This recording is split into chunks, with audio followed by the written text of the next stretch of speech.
Hey, what's up guys, this is KDCloudy, and a while back I made this entire rant in Hindi about how Spotify is missing its library in India despite after being a year into the launch. ऐसी बहुत जल्दी में ले लिया मैंने, फिर देखा भाई मेरा कट चुका है. But finally, just a couple of weeks ago, their deal with Warner Music Group finally came through, and Spotify has a complete music library. And now I guess it's fair to compare all the streaming services which are available in market for Indian consumers and find out which one deserves your hard-earned cash. So we'll be comparing Spotify, Apple Music, Amazon Music, YouTube Music, and JioSaavn. And I'll be judging these services based upon a couple of factors. First is their app experience, their UI and app stability, all that stuff, their audio quality, their pricing, and if they offer any extra features, if they're any good or not. Let's get started with JioSaavn first. I really like JioSaavn. It has a pretty good UI, the app works, it's stable, and it loads up music pretty fast. What else could you possibly need? And it used to be really hated because it copied Spotify's UI pretty blatantly, but now they've changed it up quite a bit. It's pretty clean, no unnecessary bloat. It's got a dark mode, and discovering new music is also really convenient with curated playlists and a good separation between Hindi and English music. And it's not perfect by any means, and you could nitpick like this doesn't quite have the polish in the UX, and the animations seem a little janky. The now playing screen isn't really attractive at all, but all that is fine considering the price, which I'll get to in a bit. Audio quality maxes out at 320 kbps, which is only available in premium, and it sounds pretty good, right on par with Spotify. Nothing to complain about that. In terms of extra features, there's not a whole lot, which is okay considering the price. You do get a lyrics button, which is pretty nifty, and you get English translations if you're listening to Hindi music, which is pretty hilarious to witness and a nice thing to have overall. You can use JioSaavn for free, but if you want that ad-less experience, if you want that higher audio quality, and also if you want downloads, JioSaavn Pro starts at 99 rupees per month and also 399 rupees per year, which I think is a better deal, and no student discounts or other stuff, which is kind of a bummer but understandable. But yeah, I think it's a pretty fair deal. Now, you might have noticed that I did not include services like Wink and Gaana in this comparison, simply because these three Indian streaming brands, Wink, Gaana, and JioSaavn, they're offering pretty much the same thing at yearly prices of from 350 to 400 rupees per month. And I find that at that same price, JioSaavn is the best in terms of UI and app stability. And I just don't really find that much value in Wink or Gaana. So yeah, if you want that Indian-centric experience geared towards Indian consumers, if you listen a lot of Hindi music, you will definitely like JioSaavn. Next, moving on to Amazon Music. Now, Amazon Music is fine, but I just don't like Amazon Music that much. The app UI is pretty much trash. It's fine, it works just fine, but the UI is garbage like other Amazon apps. And this app, although it works fine, it's fluid and all, it has some functionality issues, especially related to downloads. So I tried it out a couple of months ago back in college when Spotify was missing all its library. So I downloaded a couple of Charlie Puth, a couple of Linkin Park albums for offline listening because my room had terrible LTE reception. I downloaded all the tracks, and initially it worked just fine, but a couple of days later I find that all the tracks have expired. And I get why that happens, but usually with apps which support offline downloading like YouTube, Netflix, or even Spotify, you would need an internet connection to refresh those downloads and refresh the metadata every 30 days or so. But I did have an active LTE connection in that week, but still the downloads just disappeared for some reason, and the only way was to download manually all the tracks, which would it's insane. It's pretty crazy. And Amazon Music also offers a desktop app which also works pretty trash. It's garbage. It automatically logs you out every couple of days for some reason, and it does not even support offline downloading, which why would you have a desktop app if you don't even support offline downloading? As far as extra features go, you get Alexa and you can ask her to play any music you want, so if you're into that. And the worst part is that you can't really attach a price to it because it ships with the Amazon Prime bundle.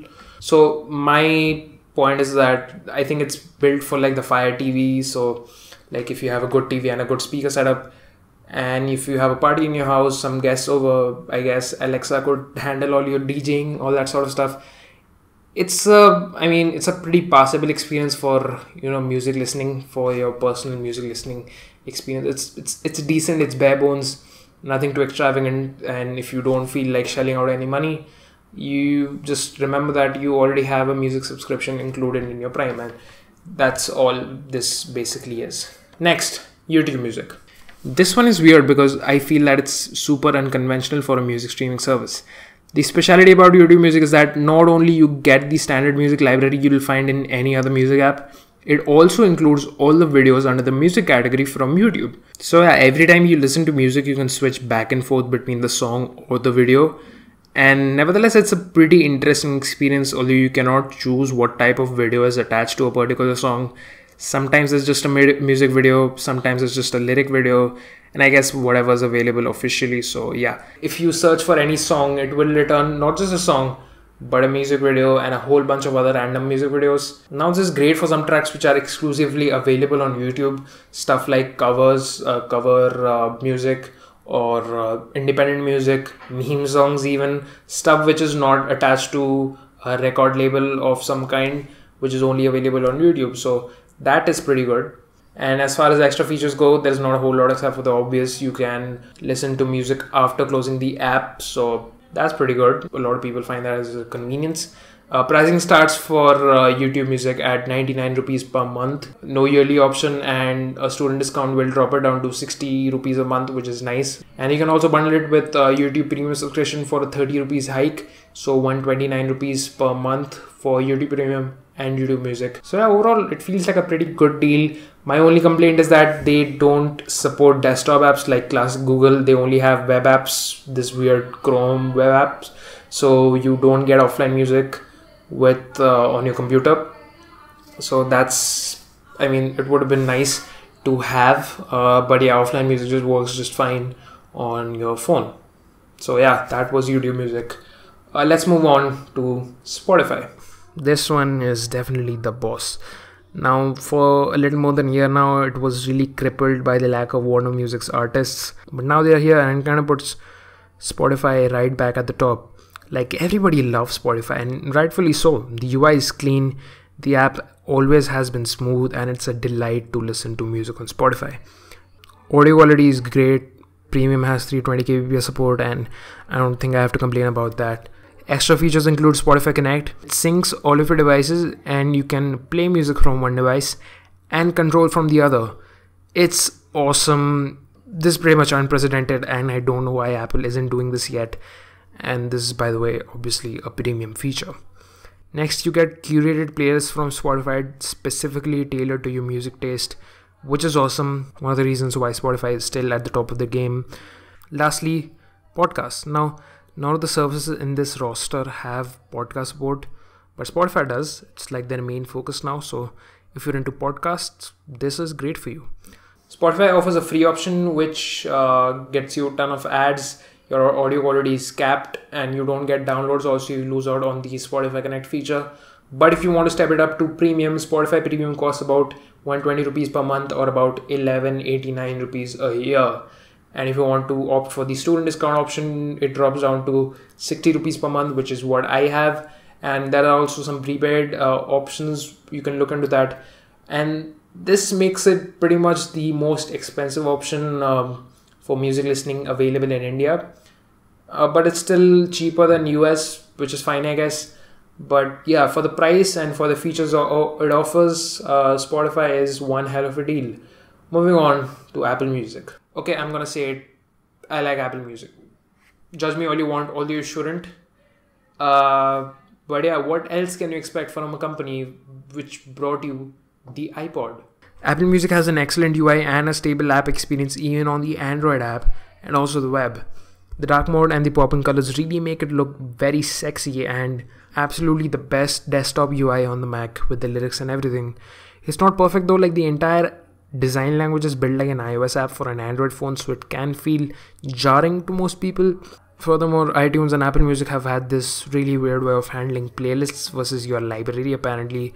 It's weird, but you can get the hang of it. Audio quality, well, here's the thing. Apple Music uses a different encoding standard from Spotify, AAC instead of OGG, at 256 kbps instead of 320. So less than what Spotify offers, but pretty much to my ears it sounds the same, if not better. But what I can say is that the songs from Apple Music are inherently louder than Spotify's library at the same volume level. So there's probably an element of that which makes it feel it's high quality, but yeah, quality wise I don't think you would mind it. Extra features don't include a whole lot, but here's a good one. You can find songs just by writing the lyrics on the search tab, which is awesome. Apple says it's Siri integration, but it's basically because Apple owns Shazam. And yeah, content curation is also at play here, and Apple gives you playlists custom tailored to your music taste, just like Spotify does. Also, you might miss it, but you also get a bunch of video content which came before Apple TV, some music documentaries and stuff. And also Beats radio station, which I have no idea what it does, but it's there and it does not affect your main experience. So yeah, pricing starts at 99 rupees per month, which puts it right up against YouTube Music and JioSaavn for their monthly plans, and also makes it cheaper than Spotify. And I did not think I would say something like that for an Apple product. But yeah, if you want to opt for that student discount, you get it to 60 rupees per month, which is what I have. And you also get a free subscription for Apple TV Plus, which is nice. Like classic Apple, you don't get any free versions. So yeah, we finally checked out all the services thoroughly and kind of reviewed them. But yeah, my takeaway is that all of these services are geared towards different markets, different niches and categories, and different audiences to cater to.